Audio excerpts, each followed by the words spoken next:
Bini si mati kata ke Tok Bila tukang kapang mayat. Tok Bila, ayah kita ni, laki kita ni sayang sungguh kereta ni. Jadi kalau kita tanang kereta-kereta boleh tak? Tok Bila kata tak boleh, siapa nak gali kubur besar-besar. Faham? Hak ni pun nak tanah lakimu pun saja ni 3 jam tak siap lagi kubur ni. Faham? Bini dia kata pula kalau tak boleh kereta, kalau kita bubur steering saja boleh tak? Nak selit celah kanda tu. Tak boleh. Itu menipu daya. Kita datang kosong, balik kosong. Faham?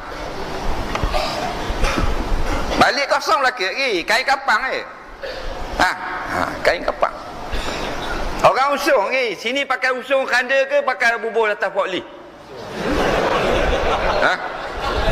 Kanda usung. Usung ke? Naik kanda. Tu hakikat hidup kita. Allah kayanya, Allah kereta Mercedes, Volvo 2 biji. Balik naik kanda. Tu dah mu pakai Mercedes. Balik ke Mercedes bagi kat kubur. Ikat mayat atas depan kat cerminnya duduk gitu. Tak.